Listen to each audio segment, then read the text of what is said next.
Hamas's military strategy was never to defeat the IDF on the field of battle. It's never been. Like you said, they actually have a strategy that's based on time for the international community, namely the United States, like the United States has in almost every one of Israel's wars, to stop the Israel saying, look, I know you have the right to self-defense, whether it's the 6-Day War, Yom Kippur War, you name it. Say, I know you have the right to self-defense, but you need to stop. Right. So that's hence the protests on American campuses. That's the Hamas strategy working. Right. Of course. But this is, now, how much of that? All right. So after October 7th and the campus protests emerged and very rapidly, how much of that was a consequence of a strategy that was conscious, that was put in place consciously by Iranian actors or proxies in the aftermath of October 7th? And how much of it was spontaneous consequence, let's say, of the victim-victimizer narrative? Like, to what degree has Iran managed to co-opt actors in the West that can organize those sorts of protests? Yeah. All organized, all history learned. I mean, I can take you back to battles in which the United States was stopped through that use of social media, Al Jazeera, and others saying they're violating the laws of war. Too many civilians are dying. They're being disproportionate and to stop. But within Israel's context, I mean, I don't want to take away from Yahya Sinwar sitting in jail for many, many years thinking of what are the weaknesses of Israel. Mm-hmm. It's reliance on the United States. Mm-hmm. It's casualty aversion. Mm-hmm. Like it doesn't, Israel has stopped wars from a very low number of IDF casualties. Hostages. Of course, I mean, a nation that small, they've held a single guy for years and gotten thousands of prisoners in exchange. Hamas has. Right. So yes, Iran in this larger picture of the geopolitical situation. Okay, so that's why you made reference earlier to this idea that the attempts to reduce brutality can make it worse, yes. Right? Because when you change the rules, yes. You open up new strategic possibilities that are put in place in consequence of being able to manipulate the rules. Yeah, this is the Western, we call it the liberal dilemma. Yeah, right. And the enemies of Western societies have learned that war is always a contest of will of three populations. The military's fighting, of course. The politicians who are ordering the militaries to fight, but their populations. Yeah. We lost the Vietnam War, not because of the field of battle, of course, because the American population said, we don't see the interest in this, and the Cronkite effect. So that social media effect was there in the Vietnam War. Sure. So it's the contest of these three wills that have led to this point, absolutely. But that weakness has also led to an aversion. So this is again, because I've been in this field with the United Nations and Human Rights Watch and human rights groups who have risen in their vocal power to say, that's not okay, whatever it is. Right, and so now that's weaponized. That's why you have Gaza. Yeah. That's why you have 400 miles of tunnels underneath civilians. That's why you have every hospital serving as a military purpose. Mm-hmm. Tunnels well, under it's schools. Also why the Iranian PSYOPs agents, let's say, can twist the moral force of the West to their own advantage. It's why you have urban warfare. Okay, expand on that. As we've been talking, if I'm a non-state actor or my actual long strategy is to defeat you.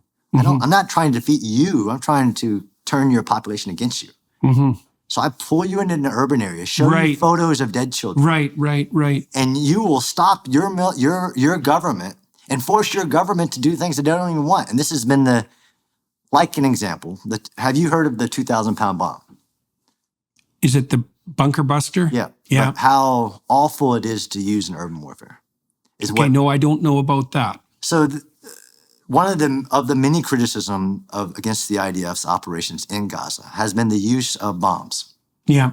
Matter of fact, there's a misnomer that if you bomb less, there'll be less civilian casualties. And we can talk about it if you want. But one of the biggest things to include the U.S. administration, because of this belief of the use of one bomb called the 2,000-pound bomb, is that they've used so many of them that nobody else would have done that Israel is purposely trying to cause destruction. Okay, yeah. It's a vilification of one. Right. That's an you- effective communication strategy, It right? is. Because it sounds monstrous, a 2,000-pound bomb. And okay, I can see how that would work effectively. And then you found a bunch of human rights groups which can tell you what size the explosion is, how much Right. concrete it. Then you find different people who say, well, we didn't use that many of those in the last 30 years, and Israel's used this many. We used over 5,000 2,000-pound bombs in the 1 month of the invasion of Iraq. You know why? Because there were military complexes underneath buildings. Right. So you have to go deep. A 2,000-pound bomb only goes 50 feet underground. A bunker buster. Right. And I just told you, Right. I was in 150 feet underground in a Hamas tunnel in Right. December. But all the criticism of a 2,000-pound bomb and Israel's use against a combatant in underground structure says, it's just, abhorrent that they would use this tool in war. Right. I think it puts U.S. national security at risk.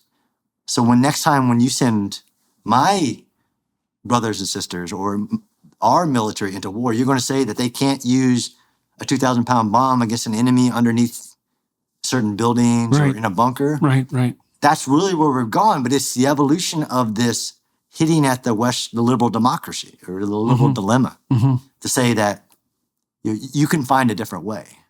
Yeah, got it. So tell me what Israel is doing and has done. So they're fighting urban warfare. You said with a 15-to-1 disadvantage, fundamentally. Now, my understanding is that the IDF is doing what it can do to minimize non-combatant targets. Do you believe that that's the case? I've written with evidence that Israel is doing more to prevent civilian casualties than any military has done in the history of war.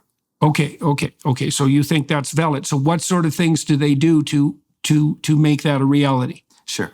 And this is why I went back in February. Like I wanted to see it for myself. Yeah. Not just the access to information everybody else has. I wanted to ask them, like, how are you doing this? Yeah. Given the complexity of a combatant who uses the human sacrifice strategy. Right. So the number one thing that people have done, although, again, the strategy to win wars is to do it rapidly.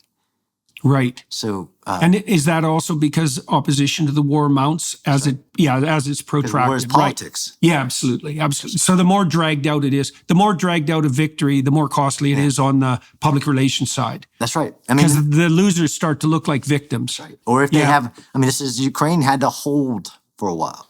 It had to slow Russia down from achieving an overwhelming coup d'état, which is overthrow the government, and the fight's over. Right. So it's always to get in there and rapidly achieve your goals. Yeah. If you can slow the army down, then all these other political elements. Sure. What Israel did, though, was implemented things to prevent civilian harm. After October 7th, they waited 3 weeks before they entered Gaza. Right. They did evacuation. That is the overwhelming number one thing that any military has ever done in the history of war to prevent civilian harm is evacuate cities. Although and that's a very strange thing in this situation because the city is the target. This was the misnomer, too, that I saw that Gaza is the densest place on earth. I saw that on October 8th. And I study cities for a living. It's not even in the top 100. It has 10 massive cities, a total of 24 cities. That are very dense.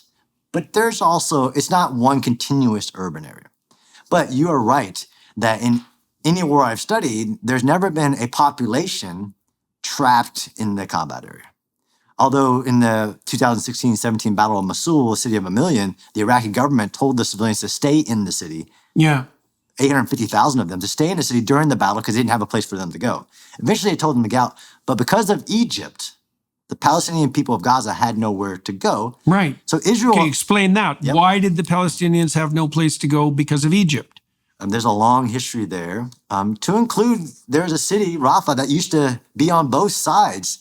And that history escapes our campuses, I guess. Yeah, you might say that, yeah. That Egypt destroyed the homes of 100,000 people on their side and evacuated all those people because there were a bunch of smuggling tunnels going in between and terrorism on their side. Right. They don't want a radicalized population Right. So they don't want to bring in causing the political Palestinian. Right. instability. Right. And Right. they're- Well, it is the case, if I've got this right, that the Arab world in general has refused to take Palestinian refugees in any great numbers. Right. That is the case. 100%. And this is the reason that you just described. Depending on what nation you're talking about, absolutely. Some say it's because they don't want a forced displacement. So Yeah. they use that as an excuse, but for Egypt, it's very clear.